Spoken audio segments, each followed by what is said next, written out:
Let me clear that up, Senator Sunny. Are you saying na baka staged lang yung mga putukan na nangyari kanina? Base po sa mga impormasyon na dumarating, gano'n na nga. Kasi nung una, nakakabahala dahil ano ba ito? Misencounter, ano ba yung friendly fire, accidental fire, so obviously not. Tapos nakita natin yung yung mga video na malalakas yung putok, ano? So concerned tayo na kung sino bang nahagip dyan. But then, ito na, when the smoke cleared, ang lumalabas, wala pong mga government forces involved dyan. Kundi sila-sila lang na mga nandiyan sa Senado na mga magkakakampi. So yun nga, napapaghalataan na itong putukan na to, ginawa lang para ma-distract, at patakasin itong si Bato de la Rosa. Patakasin itong si Mr. 10K. Itong si Cayetaning, Halak ka.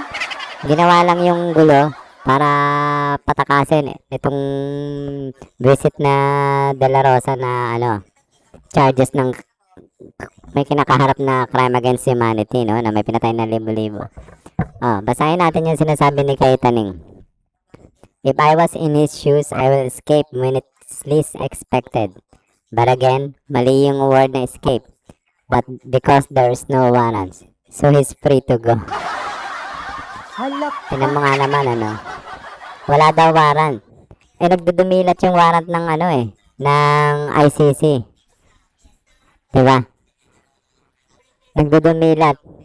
Pero etong si Cayetano, talaga, pinatakas talaga, mas piniling patakasin itong si De La Rosa. Bali, ang plano pala nila, kaya niya pinapasok, para kasi mag-change ng liderato, diba? Para makaboto. At para iboto siya, bilang Senate President ngayon, nung aresto na ng NBI, ginawa ni Cayetano, niya, pinotektahan niya, ginamit niya yung protective custody para hindi maaresto si De La Rosa, Kumbaga, plinano na nila yan na pag sakaling arestuhin siya ng NBI, tatago siya, paprotektahan siya ni Cayetano. Kaya pinapasok niya to si De La Rosa para makaboto at para mailuklok siya na Senate President.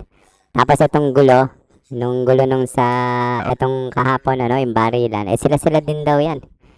Kundi OSAA, tsaka Marines, tsaka yung mga Sergeant at Arms ng Senate. Kunwari lang, para ma-distract itong media at tsaka itong mga taong bayan. Tapos nung pinatakas na tong si De La Rosa. Sa tingin ko, accountable tong si Cayetano dahil pinatakas niya, di ba? Obstruction of justice itong ginagawa niya. Hinayaan niya makatakas itong puganteng De La Rosa na to. Ayan, sabi, nakita daw sa NAIA Terminal 3, sa domestic flight. Siguro, papuntang Davao yan. Doon yan magtatago. Halak ka. So, yun po, Tsaka isa pa tong si DLG John Vic Remulla.